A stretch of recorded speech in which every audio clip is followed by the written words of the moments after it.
O, di ba, napakabilis ng panahon, Oktubre na.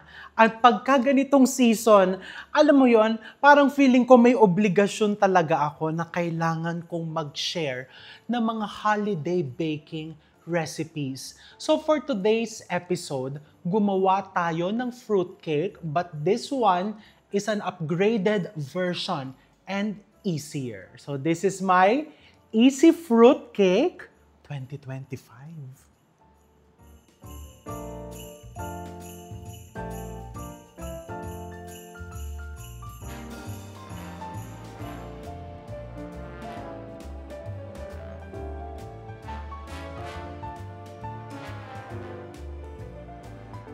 Ganun kasi yon, lahat ng mga recipes ko po, ina-update ko talaga. Hindi kasi pwedeng, masarap siya, pero pag lumilipas ang panahon, ang mga ingredients, medyo maski papano, nag-iiba ng konti, and ang panlasa ng tao, kaya kailangan medyo iti-tweak-tweak mo. So medyo kakaiba tong fruitcake recipe ko na to, kasi may mga bago po akong nakalagay dyan. But before we start mixing, I have here 2 loaf pans. Ang size po nito sa Amerika kasi napaka-straightforward, 1 pound. So 1 pound daw na loaf pan ito. Pero dito naman sa atin, di ba, pag pumunta ka sa Quiapo, 1 pound po na loaf pan, Diyos ko, baka paalisin ka dun sa tindahan. So this one is 9 by 5. Etong taas siguro 3 inches, hindi ko nasukat ang taas, pero I guess this is around 2.5. But this is 9 by 5 inches na loaf pan. But you can use kung ano man ang gusto mong gamitin na loaf pan. Okay, I'll set this aside.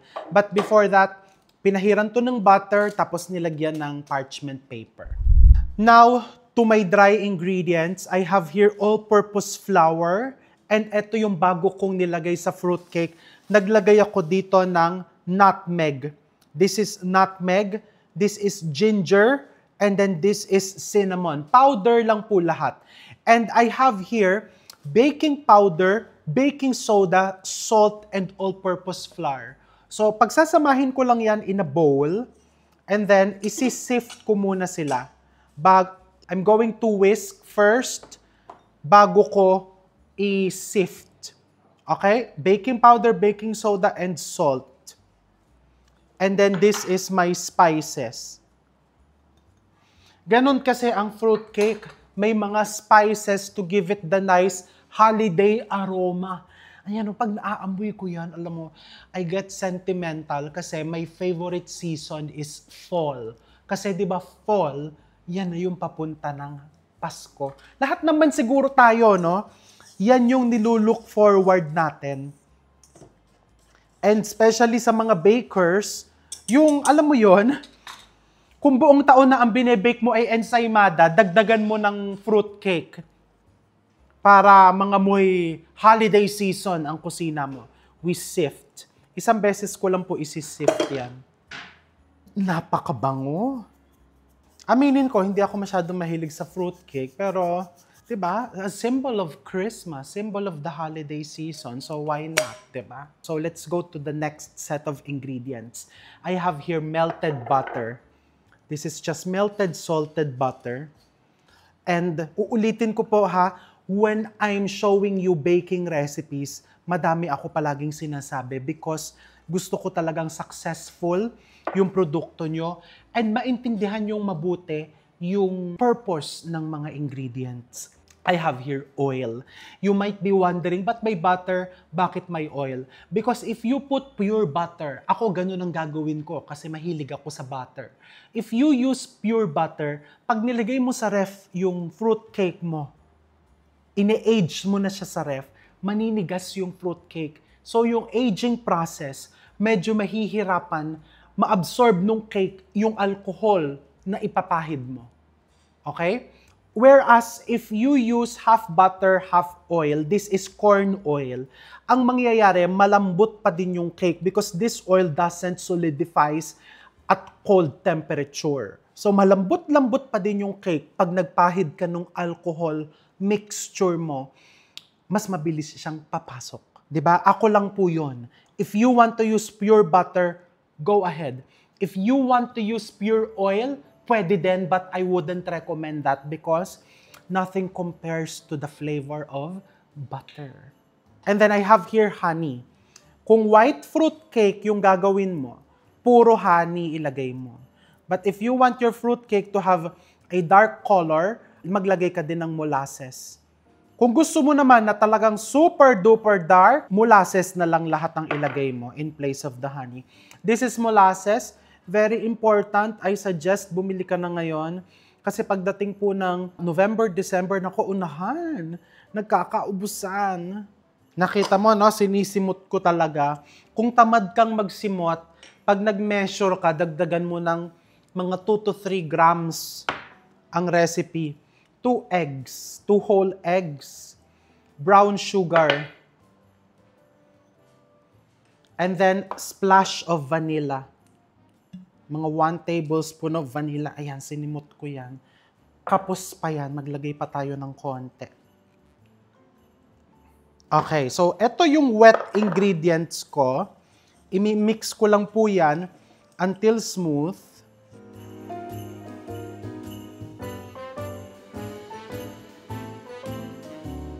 And then, I have here set B of my wet ingredients. I have here fresh milk and grated zest of an orange. So, isang pirasong orange lang.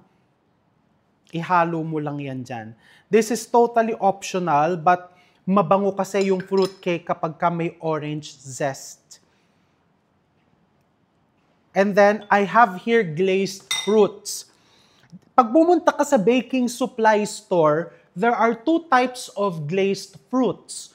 First, the more affordable one is the local. The term is local glazed fruits. Masarap din po iyon. Pero mas masarap itong isa, we call this imported.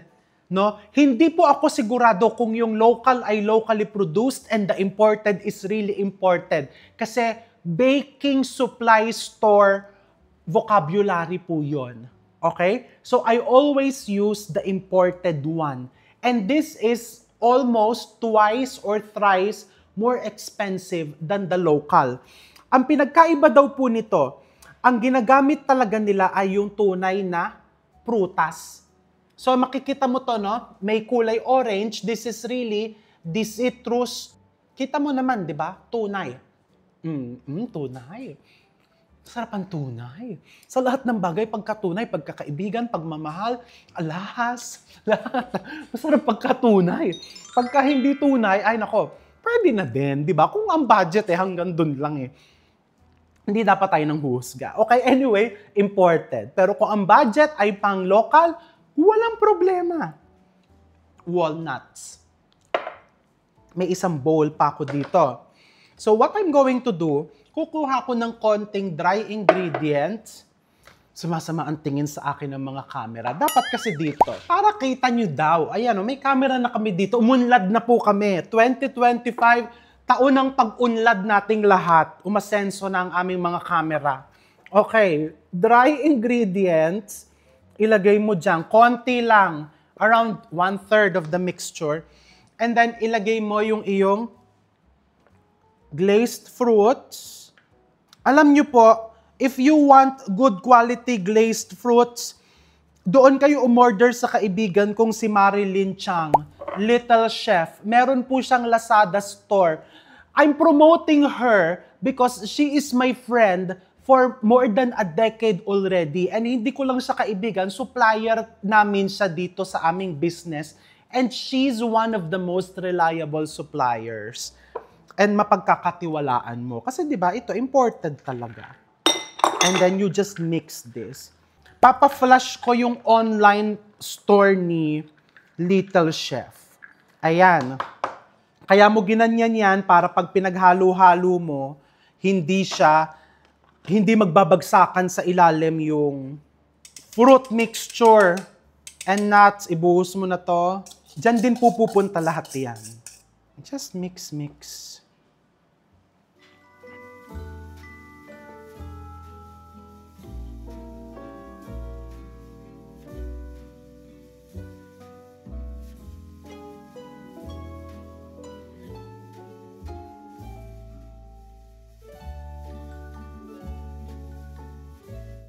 Now, let's check. 1, 2.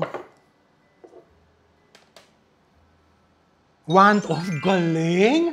1, 2 at 1, 2. O, diba? Ay, parang dapat presyohan ko tong fruitcake ko ng 1, 2. Hoy, pero ganun po ang presyuhan, ha?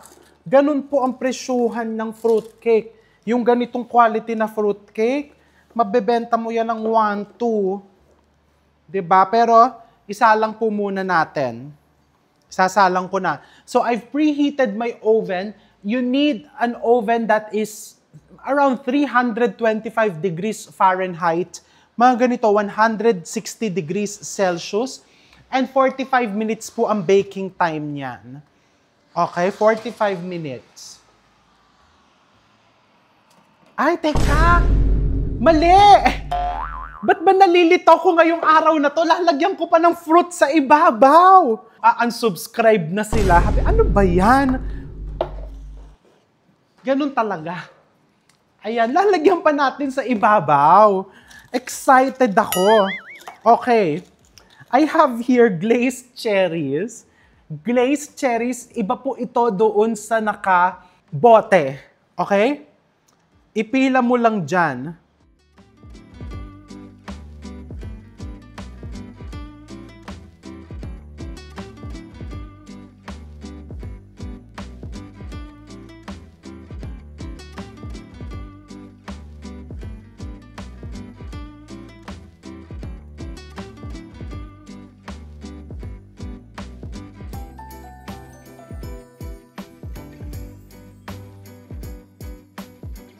Eto na talaga. 45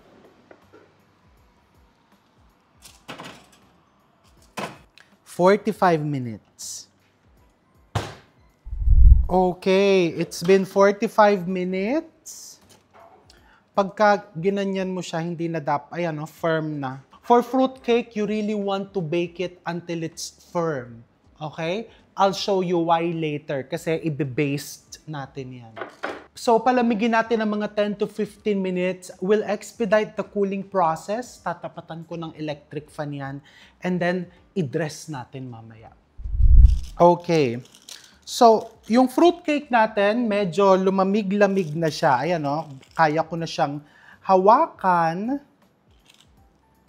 Pero, mas maganda talaga yung totally na malamig. So, what I'm going to do now is this. Brabrushan ko na siya nung ating alcohol mixture. So ako, ito yung aking bagong discovery, no? Meron akong malamig ditong pineapple juice, of course, Del Monte. Kaya malamig, para mas mabilis din lumamig yung aking fruitcake. So it's 1:1. That's around a cup of pineapple juice and a cup of dark rum.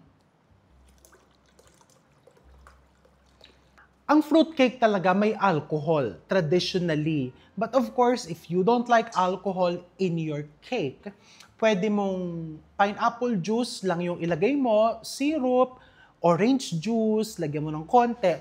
But of course, if you do that, hindi mo ma-prolong, ma-extend yung shelf life ng fruitcake mo. You cannot do the step we call aging.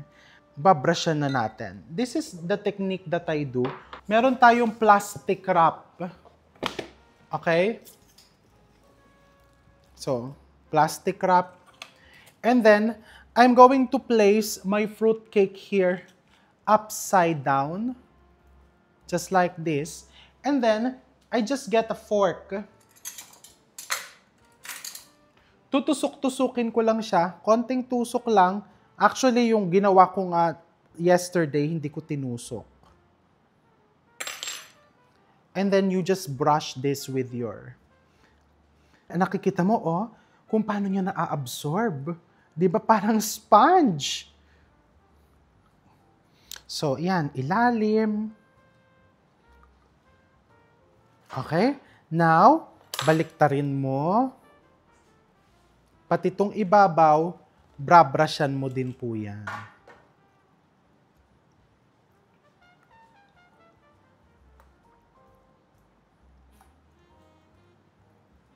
So, ganong kadami yung ibabrush mo, actually, it's really up to you. It's really up to you. Ako, what I do, kasi nakakatulong yan na para yung fruitcake mo ay talagang moist and malasa. What I do, nagbra-brush ako hanggat kaya niyang mag-absorb. Ayan o, halos kalahati na yung nababrush ko and then yung kalahati, dito ko naman ilalagay sa isa ko pang fruitcake. Pag nakita mong naglalawa na, what do I mean by naglalawa? What a term. Di ba yung alam mo, naubusan ako ng Ingles. Nag-aano na, flood. Ganun ba? Ewan ko, Diyos ko, I'm sure ibabash niyo ako. Yung nagbabaha na dyan ng soaking liquid mo, soaking alcohol, you stop. So ngayon, I'll stop. Itatakip ko tong cling wrap. Makikita mo, oh, almost sakto yan. Itatakip ko yan. And then, I will do the same process tomorrow. Ire-ref ko to. Pagka ni-ref mo yan, ang gagawin mo dyan, halimbawa ngayong araw, ganito, kinabukasan, ibaliktad mo naman para pantay po yung distribution ng soaking liquid mo. Ngayon, eto okay na to. Kung bukas ayaw mo ng pahiran, walang problema. Masarap na po ito. Pero ako, pinapahiran ko siya twice. So, pahiran ko ngayon, ire-ref ko, bukas pahiran ko ulit ng konti, and then, ibabaliktad ko siyang ganon para pantay po yung pagkalat ng soaking liquid. Okay? I'm going to finish this, and then meron po akong isa doon na ginawa kahapon. I'll show you. Okay. So, ito yung bagong gawa lang natin. Actually, mainit-init pa siya, minadali ko. This one, I baked this yesterday. And then, naka-ref po siya. Binaste ko siya kahapon, isang base, pero madami po akong nilagay sa kanya. Kaya, ayan o, makikita mo, I want you to see this. Ayan o, pag piniga mo, di ba? It's like a sponge. Di ba? But the thing here, hindi ko pa siya nababaliktad. So, we expect na nasa ilalim lang yung syrup. So, brabrushan ko siya ng konti. This is not a syrup pala, no? Yung alcohol and juice mixture mo. Okay? Now, tikman na natin. I have here one na ginamit namin kanina for the pictorial. Look how beautiful is that. Nilagyan ko lang siya ng kaffir lime leaves, orange kaffir na bunga, and cherry para lang mas ma-enhance. Di ba? How beautiful. Kaya po siya makintab, pinahiran ko siya ng jam. Any jam. Ayan, pahiran mo lang siya sa ibabaw para makintab yung fruitcake mo. Ngayon po kasi, sa totoo lang, ang mga foods, pagka nag-garnish tayo, it's really less is more.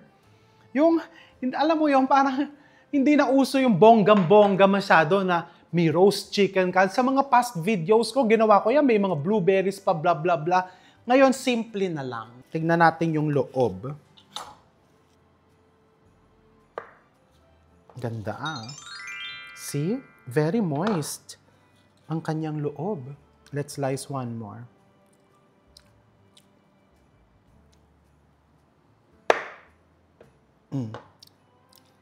Diba? Alam mo, ito yung ipagmamalaki ko sa inyo, no? This fruitcake, even if you don't age this, katulad nito, ginawa ko siya kahapon, and I'm eating it now, it's very delicious. Subukan nyo po itong recipe na to. Hindi naman sa pilitan, pero subukan nyo. Ayan o, ang moist niya pag piniga mo. Feeling ko isang pahid okay na. Ang sarap. So, ayan na ha. Happy holidays. More holiday recipes coming. Salamat po sa panonood. Naging tutorial na po ito at chikahan. Hindi na basta recipe vlog. I'll see you soon. Happy holidays in advance to all of you.